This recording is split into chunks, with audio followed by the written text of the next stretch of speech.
Hello बच्चों, math study with Hariram classes में आप सभी का एक बार फिर स्वागत है। आज हम फिर कक्षा 10वीं की गणित के प्रश्नावली 4.3 का वीडियो देखेंगे। तो प्रश्नावली पर चलते हैं। प्रश्नावली में कहा है इन्होंने कि जो प्रश्न है, यदि निम्नलिखित द्विघात समीकरणों के मूल का अस्तित्व हो तो उन्हें पूर्ण वर्ग बनाने की विधि द्वारा ज्ञात कीजिए। मूलों का अस्तित्व, थोड़ी सी इस चीज़ को आपको समझना है। तो ये पहला तो प्रश्न है। तो अस्तित्व कब होता है ये ध्यान रखिएगा कि यदि d बराबर क्या होता है b² माइनस 4ac, यदि b² माइनस 4ac का मान या तो 0 के बराबर आ जाए या इससे बड़ा हो। ठीक, यदि इसका मान b² माइनस 4ac का मान यदि 0 आ जाए या 0 से बड़ा आ जाए तो इसका अस्तित्व होता है। ठीक, और यदि इसका मान ऋणात्मक आ जाता है, b² माइनस 4ac का मान ऋणात्मक आ जाता है तो इसका कोई अस्तित्व नहीं होता है। ठीक, तो यहाँ पर एक जो व्यापक समीकरण होता है हमारा व्यापक समीकरण होता है ax² plus bx plus c बराबर 0। इससे हम इसकी तुलना कर देते हैं तो क्या आएगा, a बराबर 2, b बराबर -7 और c बराबर 3। ये ठीक। अब हमें क्या करना है, यही विविक्तीकर का सूत्र लगाना है कि b² माइनस 4ac यानी d बराबर। ठीक, तो b का मान कितना रखेंगे हम, -7 और इसका स्क्वायर -4 गुणा a का मान कितना रखना है 2 गुणा c का मान 3। ठीक, अब इसको हल करेंगे, -7 का वर्ग कितना हो जाएगा 49, फिर माइनस जो कहते हो 4 दूनी 8, 8 तिया 24। ठीक, 49 में से 24 घटाएंगे तो कितना बचेगा 25। ये मान कैसा आया हमारा, धनात्मक। ये मान कैसा आया हमारा, धनात्मक आया है। अतः मूलों का अस्तित्व है। यहाँ लिखेंगे अतः मूलों का अस्तित्व है। मूलों का अस्तित्व है। और यदि मूलों का अस्तित्व है तो इसे पूर्ण वर्ग बनाने की विधि द्वारा हल कीजिए। अब हम सवाल को पुनः लिखते हैं। तो सवाल क्या था वास्तव में, 2x वर्ग माइनस 7x प्लस 3 बराबर 0। अब हमें क्या करना है, पूर्ण वर्ग बनाना है। तो ये दो तो पूर्ण वर्ग होता नहीं है। पूर्ण वर्ग क्या होते हैं, जैसे 1 का वर्ग 1, 2 का वर्ग 4, 3 का वर्ग 9, ये पूर्ण वर्ग संख्या होती हैं। अब हमें x वर्ग के गुणांक में जो संख्या है उसी का हमें भाग देना है। क्या करना है, 2 का भाग देने पर। ठीक है, अब आगे देखते हैं। सवाल को यानी वीडियो को आपको पूरा देखना है, तभी आप आसानी से समझ पाएंगे। ठीक, तो आगे चलते हैं। यहाँ पर क्या करना है, 2 का भाग, तो पूरा समीकरण लिखेंगे 2x वर्ग बटे 2 माइनस 7x बटे 2 प्लस 3 बटे 2 बराबर 0 बटे 2 करेंगे तो 0 हो जाएगा। ये 2 से 2 कट गया, x² बचा और यहाँ 7 बटे 2x प्लस 3 बटे 2 बराबर 0। अब हमें क्या करना है, पूर्ण वर्ग बनाना है। तो इसको हम a² मान लेते हैं। तो a का मान यहाँ क्या आ जाएगा, x। ठीक, इसको हमें क्या करना है, 2ab मानना है। लेकिन इसका सबसे सरल तरीका ये है कि जो x का गुणांक है, x का गुणांक क्या है 7 बटे 2, माइनस को अभी छोड़ दीजिए, 7 बटे 2। इस क्या करना है, एक बात याद रखिए, हर सवाल में यही करना है कि जो यहाँ मैं लिख देता हूँ, x के गुणांक का आधे, x के गुणांक का आधे का वर्ग, दोनों ओर घटाने और जोड़ने पर, घटाने व जोड़ने पर। ये कैसे क्यों करेंगे हम बताता हूँ।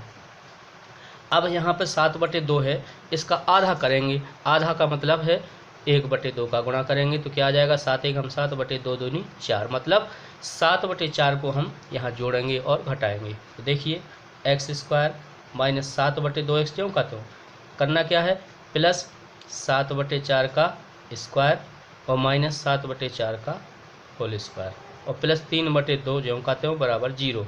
ऐसा क्यों किया मैंने, ऐसा इसलिए किया कि इसको जोड़ने और इसको घटाने से सवाल में कोई अंतर नहीं आता है, क्योंकि हमें पूर्ण वर्ग बनाना है, इसलिए हमें जोड़ना और घटाना पड़ा। तो इसको आगे देखते हैं। तो ए स्क्वायर माइनस 2ab हो जाता है और ये प्लस बी स्क्वायर। अगर बीच में यहाँ माइनस लगा है तो a माइनस बी का होल स्क्वायर हो जाएगा, यानी x माइनस 7/4 का होल स्क्वायर। यहाँ से यहाँ तक हो गया, ये एक वर्ग बन गया। फिर अब इसका हम पहले एक बार और लिख दो। 7 का वर्ग कितना हो जाएगा 49/4 का वर्ग 16 प्लस 3/2 बराबर 0।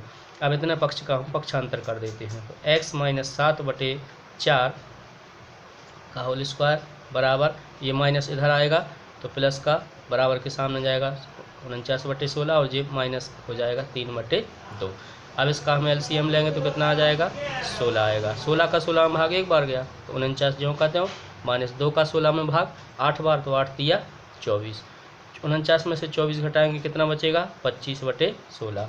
अब यहाँ पे मैं क्या करता हूँ x माइनस 7/4, जब इस वर्ग का पक्षांतर होता है तो सामने प्लस माइनस और करनी लग जाएगा, प्लस माइनस करनी 25/16। तो प्लस माइनस ज्यों कहते हैं 25 का वर्गमूल क्या होता है 5 और 16 का वर्गमूल होता है 4। अब क्या करना है हमें, अब देख तो करना ये है, अब ये प्लस माइनस है तो एक बार हम क्या करेंगे प्लस चिन्ह से। जब प्लस चिन्ह लेंगे हम तो क्या होगा x माइनस 7/4 बराबर 5/4, केवल प्लस का, तो x बराबर क्या हो जाएगा 5/4 प्लस 7/4। जब हर समान होते हैं तो अंशों का योग बटे हर एक बार। 7 5 12/4, 4 एकम 4 तिया 12 बराबर 3। मतलब x का मान एक मान कितना आ गया 3, एक मूल्य आ गया। अब दूसरा मूल्य निकालने के लिए क्या करेंगे माइनस चिन्ह से। जब माइनस चिन्ह लेंगे तो x माइनस 7/4 बराबर में माइनस 5/4, तो x बराबर माइनस 7/4 का पक्षांतर करेंगे तो 5/4 प्लस 7/4, हर समान है, -5 प्लस 7/4। 7 में से 5 कम करना है, बचेंगे 2/4, 2 एकम 2 दूनी 4, 1/2। दूसरा मूल आ गया हमारा x बराबर 1/2, ये दूसरा मूल आ गया। पहला मूल x बराबर 3, दूसरा मूल x 1/2। अब देखते हैं दूसरा सवाल है 2x वर्ग धन x माइनस 4 बराबर 0। तो पहले हम लिख लेते हैं सूत्र कि d बराबर b स्क्वायर माइनस 4ac, इसमें मान रखना है। तो b का मान जो x का गुणांक है 1, ठीक, तो एक का गुणांक क्या होगा, एक x का गुणांक 1 का वर्ग करेंगे -4 गुणा a का मान कितना 2 और गुणा c का मान कितना है -4 बराबर 0। ठीक, अब क्या करना है 1 का वर्ग 1 हो जाएगा, ये माइनस इधर आएगा तो प्लस हो जाएगा, 4 दूनी 8 चौके 32 बराबर कितना आ जाएगा 33, और 33 क्या है धनात्मक है। ठीक, यहाँ 0 नहीं लगाएंगे, यहाँ पर ये सूत्र लगाएंगे और इसमें ये रख देंगे।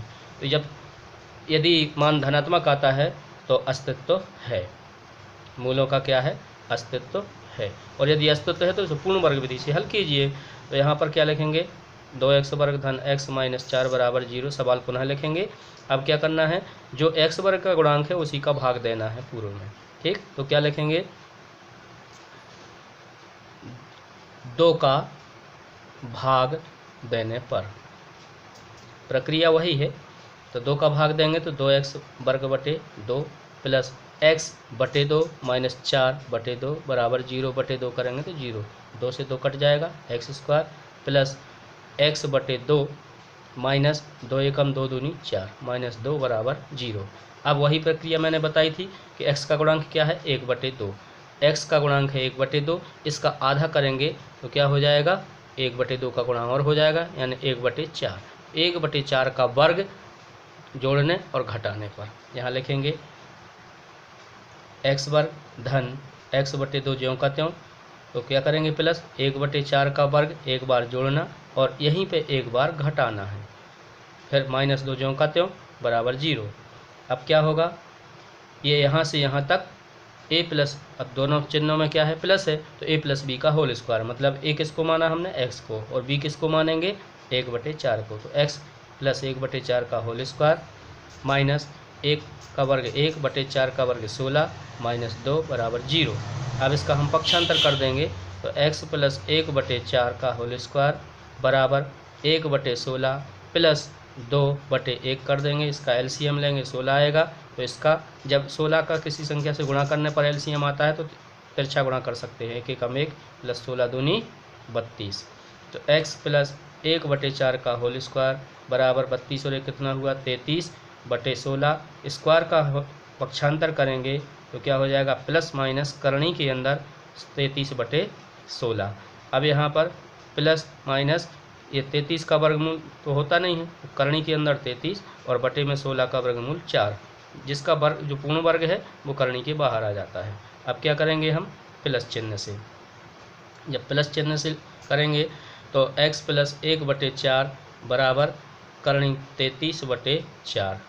ठीक, x प्लस तो x बराबर 1/4 का पक्षांतर करनी 33/4 और माइनस में आ जाएगा 1/4 और दोनों का हर समान है तो करनी 33 माइनस 1/4। ये आ गया हमारा एक मूल। अब दूसरा मूल निकालने के लिए क्या करेंगे हम माइनस चिन्ह से, क्या लेंगे माइनस चिन्ह से। माइनस चिन्ह लेंगे तो x प्लस 1/4 बराबर माइनस करनी 33/4। अब एक बार प्लस माइनस था तो एक बार प्लस एक बार माइनस लेना है। अब x बराबर माइनस करनी में 33/4 और माइनस 1/4, ये पक्षांतर में आ जाएगा तो x बराबर हर दोनों के समान है माइनस करनी 33 माइनस 1 और बटे में 4। ये हमारा दूसरा मूल आ जाएगा। ठीक, इस प्रकार से ये दूसरा सवाल हुआ। अब देखते हैं तीसरा सवाल। तीसरा प्रश्न है 4x वर्ग धन 4x करनी 3x धन 3। कोई दिक्कत नहीं है, मान वही रखना है। b का मान जो x का गुणांक होता है इसका वर्ग करेंगे, 4 करनी 3 का होल स्क्वायर माइनस 4 और इंटू a में 4 और इंटू c में कितना आ जाएगा 3। ठीक, अब 4 का वर्ग तो हो जाएगा 16 और करनी 3 का वर्ग हो जाएगा 3, क्योंकि करनी 3 गुणा करनी 3 3 होता है। माइनस 4 चौके 16 तिया 48। ठीक, तो 16 तिया ये भी 48 होगा, माइनस 48 बराबर 0। अभी मैंने क्या बताया था, डी का मान यदि 0 से बड़ा हो या बराबर हो तो उसका अस्तित्व होता है। ठीक है, तो जब भी 0 मान आएगा इसके दोनों मूल कैसे आएंगे, समान आएंगे। जब भी डी का मान कितना होगा 0 होगा तो जो मूल होंगे 2 आएंगे, लेकिन दोनों कैसे होंगे, समान होंगे। तो देखते हैं यहाँ पर क्या लिख देंगे, अस्तित्व है। अब लिखते हैं सवाल के लिए, तो 4x वर्ग धन 4 करनी 3x धन 3 बराबर 0। अब क्या करना है, ये जिस x वर्ग में जिसका गुणा है उसी का भाग देना है। तो यहाँ लिख देंगे 4 का भाग देने पर, 4 का भाग देने पर।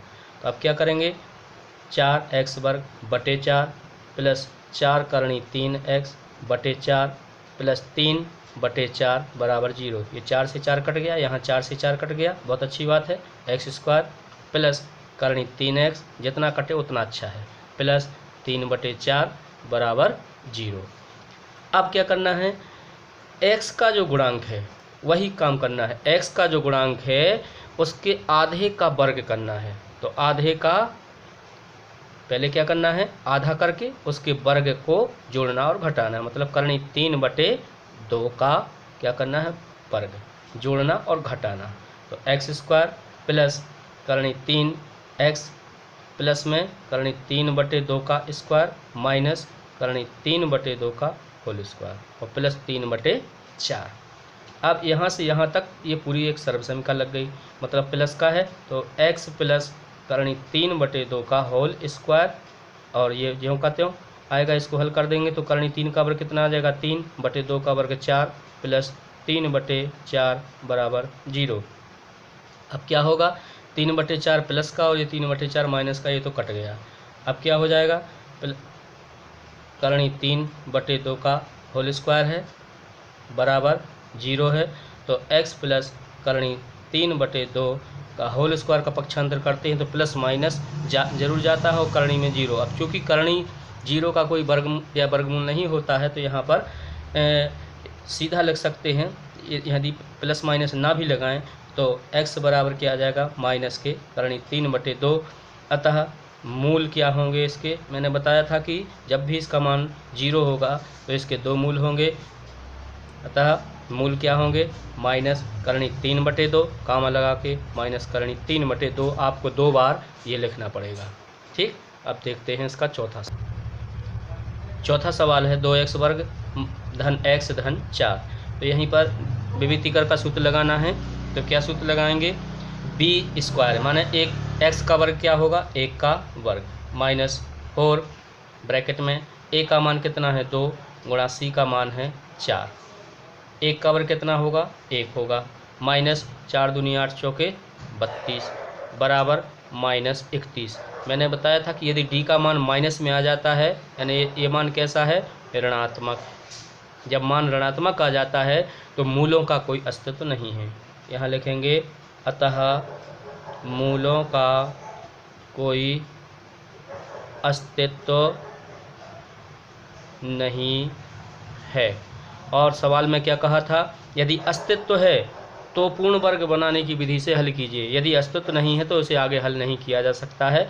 बस ये चौथा सवाल यहीं तक था।